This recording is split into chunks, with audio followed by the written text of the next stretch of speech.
ស្ដីបាទសួស្ដី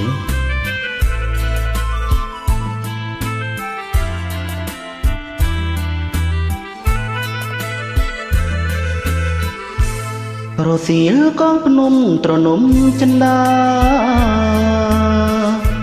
ក្រមដើមកត្រៀនាភូមិថ្មគោ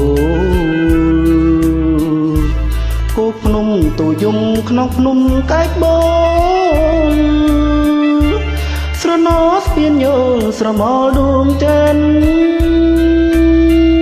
យើងអង្គុយលេងស្ដាប់ភ្លេងវាយោរំស្ពានទឹកហូរចំណូលជីវិតភូមិចិនដើរស្វាចំណាដងចិត្តក្នុងទឹកអមរិតបដិបដិនអរា ថ្ងៃនេះយើងស្គាល់ឋានសួគ៌เป็นហើយចាស្នេហ៍បងអើយកុំប្រែចិន្តាសូមអើយព្រៀងអើពួតចិត្តដើរស្វាជួយចាំកត់ត្រាស្នេហានេះផងបើបងក្បត់អូនឲ្យសូនដូចខ្យល់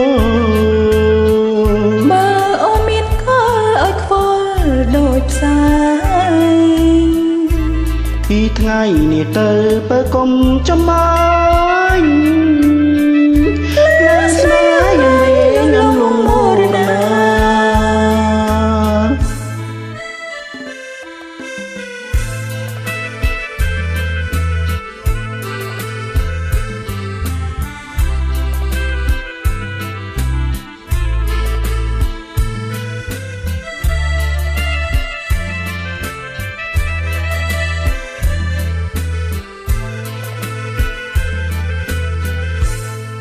ថ្ងៃនេះយើងស្គាល់ឋានសួគ៌เป็นហើយចាស្នេហ៍បងអើយកុំប្រែចិន្តាសូមអើយព្រៀងអើពួតចិត្តដើរស្វាជួយចាំកត់ត្រាស្នេហានេះផងបើបងក្បត់អូនឲ្យសូនដូចខ្យល់បើអូនមានគល់ឲ្យខ្វល់ដូចផ្សាយពីថ្ងៃនេះទៅបើកុំចំបាញ់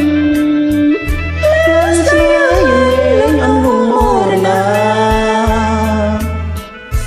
លើស្នេហ៍យ៉ាងវិញអង្លងមរណា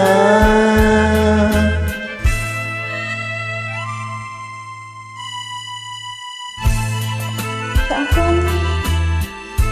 បាទសូមអរគុណច្រើនបើមានខុសឆ្គងសូមអធិស្ឋានផងបាទ